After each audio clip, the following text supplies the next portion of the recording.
This is Ed Lover, and I've got a very special person on the line with me. I have Jim Cowen from the Collaborative for Student Success. Please tell us what the Collaborative for Student Success and their partners. Tell me a little bit about what it's all about. So we're an organization that helps to communicate and advocate for raising the bar and increasing accountability throughout the country for kids. And basically what we want to do is make sure that kids have the best shot at a good school for college or a good shot at a good career. Now, the Collaborative for Student Success and their partners have just completed an exhaustive study on America's schools. Tell us about it and why it's important. In our sense, Ed, improving schools is really like the equity issue of our time. We're seeing more than 9 million kids attending our country's lowest performing schools.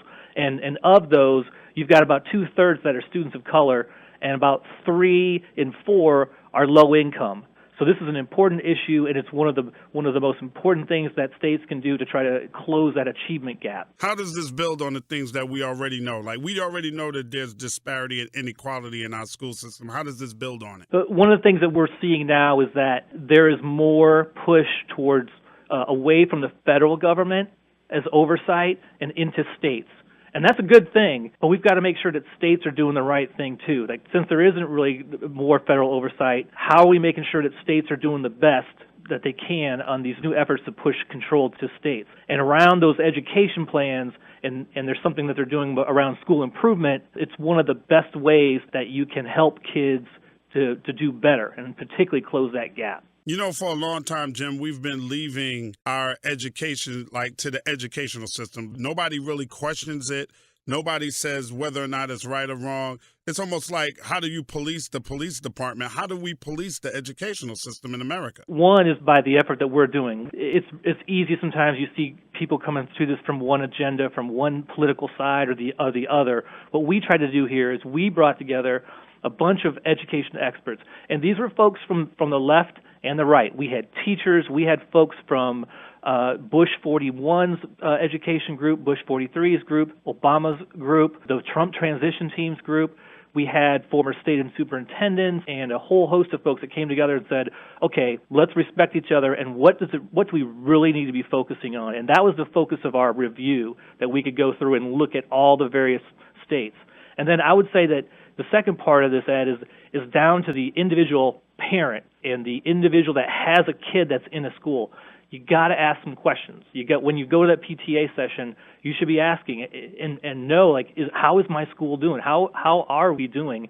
Are we preparing our kids for college or for a good career? Is there anything really, really done to provide real change? Yeah, I think this law is an effort to do that, and states are starting to step up. States are really taking a hard look and grabbing this responsibility and doing some things like having really good needs assessments in the states. And Illinois is a great example. You've got a fantastic state superintendent in Tony Smith, and you have the opportunity now to do a really hard look at how are schools doing? What do we need at those various levels? How are we going to sort of align, what we've got in our resources to what's the biggest priority for our particular school? So yeah, I think there is opportunity to do this. I mean, obviously, this is a huge challenge, but people have hope, people have persistence, and it's just too important for us not to do something around it. What do you believe is the most important consideration when working to turn around our nation's underperforming schools? I think the biggest consideration is to respect our teachers and be empathetic to what they're going through right now. I mean, I'm sure you have favorite teachers from when you were growing up that just had an enormous impact on your life, and I think we need to be very cognizant of that. And I think that parents need to be involved, that people need to be asking questions and holding the leaders that we have accountable to making sure our kids are ready. And we just have to keep pushing that pressure on. So tell me what's next, and what can people do to learn more or get involved? For one, we have promisetopractice.org is where we have this information. And admittedly, it's wonky, Ed. It goes into a lot of detail about policy, et cetera.